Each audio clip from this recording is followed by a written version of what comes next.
todos os anos, eu sofro da mesma angústia. Há um grande questionamento sobre a data, sobre a quantidade de anos que Colinas possui. Afinal, quantos anos tem Colinas? Então, durante a história, houve uma difusão de uma data que não corresponde à data real da emancipação política de Colinas. Colinas foi fundado o município pela Lei Provincial número 879, de 4 de junho de 1870. Portanto, Colinas comemora no presente ano de 2021 151 anos de emancipação política. Mas então, e os 130 anos a que se referem? 130 anos é o aniversário de emancipação ao status de cidade. Na verdade, Colinas já era município desde 1870, quando é instalada a primeira Câmara Municipal, com o primeiro governante, o primeiro presidente da Câmara, Dr. Francisco Dias Carneiro, o primeiro juiz togado, Dr. Salvador Pires de Carvalho e Albuquerque, o primeiro pároco, em 1886, Padre Joaquim da Silva Mourão, a instalação da Agência dos Correios, depois o Telégrafo Nacional, enfim, todas as repartições jurídicas, políticas, administrativas e eclesiásticas são instaladas antes do 10 de abril de 1891. Não há dúvidas que Colinas completa 151 anos de emancipação política no presente ano de 2021. Os 130 anos são referentes ao título Cidade de Colinas. O que fazer então? É um equívoco? Podemos entender que tenha sido um equívoco dos primeiros gestores públicos do século XX, que entenderam de levar essa data, 10 de abril de 1891, como se fosse a data de criação, fundação e do início de Colinas. Então, no meu entendimento, a data 10 de abril, ela deve ser mantida, porque é uma data simbólica. É quando a sede do município foi elevada à cidade, mas já era município. Porque se não fora município, não era cidade. A solução é que a história de Colinas seja ensinada nas escolas como matéria obrigatória. E já existe lei para isso. Tem uma lei municipal de 2011 que torna obrigatório o estudo. Quando eu pesquisei, foram 8 anos de pesquisa para a publicação do Campanário de Colinas, a intenção era justamente essa, que o município tivesse um referencial histórico, político-administrativo, que não fosse ligado a uma figura, a uma família, a um partido. O livro é imparcial. O livro é todo construído com documentos do século XIX e XX. Não há privilégio no livro. Tudo veio em função da própria história. Então, como se originou desde o Arraial do Príncipe Regente, que é outra marca importantíssima, porque a atual cidade de Colinas foi construída no mesmo lugar do Arraial fundado em 1807 por Dom João VI. Colinas é uma cidade de origem portuguesa, de fundação portuguesa. Então, muito da história é relegada ao esquecimento. Por quê? Porque não se cultiva a memória, porque não se estuda. O livro está lá na biblioteca, parado, ninguém usa. Então isso aqui precisa ser utilizado. Os professores do ensino fundamental, eles precisam pegar o livro, construir textos, construir referenciais para que os alunos entendam. Utilizar como instrumento de pesquisa. Não é para o aluno pegar esse livro e estudar sozinho. É o professor que tem que tomá-lo como fonte primária e construir textos didáticos para serem utilizados em sala de aula. É de suma importância que o colinense conheça a sua história. Um povo que não conhece a sua história é alienado, não tem identidade, não sabe de onde vem e muito menos para onde vai. Então, é a história, é o cultivo da história que traz as bases identitárias, o laço de pertencimento do homem com o lugar. Como é que eu vou amar, como é que eu vou respeitar aquilo que eu não conheço? Então, o conhecimento é a base da formação cidadã. Curiosamente, Colinas é uma cidade que ela passa pelos 3 maiores períodos da história do país. Como assim?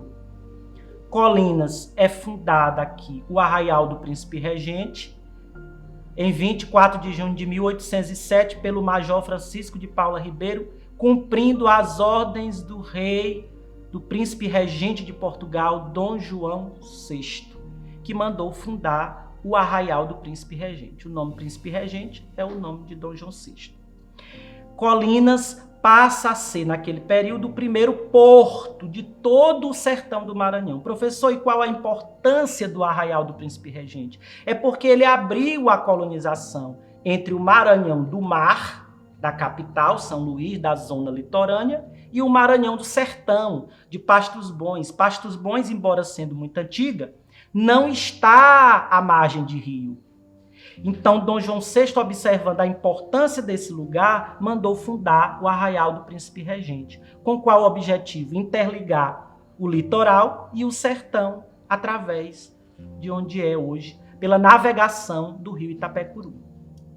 E Colinas avança no processo de colonização pela fazenda de gado, que foi a Fazenda Maravilha, também chamada de Fazenda Grande. Depois essa fazenda foi rebatizada, quando da passagem da Balaiada, recebendo o nome de Fazenda Picos. E a Balaiada causa um estrondo na organização da fazenda, porque mata o seu patriarca, o seu potentado, que é o capitão José Pereira de Sá. E com a morte dele, só tendo filhas mulheres, não havia um filho varão para dar continuidade ao império que ele tinha. E aí, a viúva, muito desprotegida, resolve doar a sede da fazenda para o patrimônio da santa padroeira, que já era venerada na capela, que, segundo a tradição oral, é onde é a igreja matriz de Nossa Senhora da Consolação. E a terra da santa é a terra de todos e a terra de ninguém, porque a santa queria que todo mundo ocupasse a terra. E aí vão vindo os tropeiros, vão vindo os caixeiros viajantes, os outros profissionais liberais, e começam a formar um núcleo ao redor da capela, que depois, em 1878, é vertida em matriz. E as ruas são traçadas, interessantemente, onde a cidade começa, ao derredor da capela. Há um escritor piauiense chamado Dagoberto Carvalho, e ele diz que nenhuma cidade nasce portuguesamente brasileira se não é ao derredor de uma igreja. E é o caso da maioria dessas cidades nossas do sertão. E há um detalhe curioso, em Colinas, um desenlace curioso, que é a fundação, que começa com um porto, que é o Arraial do Príncipe Regente, e ela volta para um porto, o porto da Fazenda Picos. E aí todo o fluxo de mercadorias do sertão, de Pastos Bons, de Passagem Franca, de Mirador, todo era escoado pelo porto de Picos, que depois foi elevado a distrito administrativo, em 1869, e a município, pela Lei 879 de 1870. E daí para cá, a navegação, a exploração dos vales para o cultivo do algodão, para o extrativismo do babaçu, para o comércio das peles dos animais silvestres. E isso vai gerando uma classe economicamente abastada, que vai fundando jornais, que vai fundando escolas, que vai construindo sobrados, que vai fazendo praças. E isso faz com que Colinas atraia os olhares do Maranhão e seja cognominada, apelidada de Princesinha do Alto Itapecuru, que esse título vem de 1891, quando ela é, dentre todas as cidades do interior do Maranhão, é chamada, ao invés de vila, chamada de cidade. Então, tudo que nós temos em termos de Colinas, em termos de desenvolvimento sociocultural, ele é assentado na criação do gado, sim, mas principalmente na lavoura do algodão, no extrativismo do babaçu, tanto é que está lá no brasão do município o cacho de algodão e o cacho de coco, porque são riquezas e extrativismo do agronegócio que alavancou todo o desenvolvimento de Colinas. E Colinas é tida no século XIX como a mais luzidia, a mais iluminada das sedes municipais do sertão do Alto Itapecuru. E nós temos a gratuidade, a felicidade de chegar aos anos 60, saindo na revista Veja, como o sertão educado, como modelo de educação que foi impetrado pelo Centro Integrado de Educação de Colinas, tendo à frente a paróquia de Colinas e o seu pároco, na pessoa do Padre Macedo. E chegado aos meados do século XXI, também representando no mesmo lugar do SINEC, um polo agregador de inteligência, difusor de conhecimento de cultura, que se converteu no Centro Integrado, no Centro de Estudos Superiores de Colinas, o CISCO-EMA.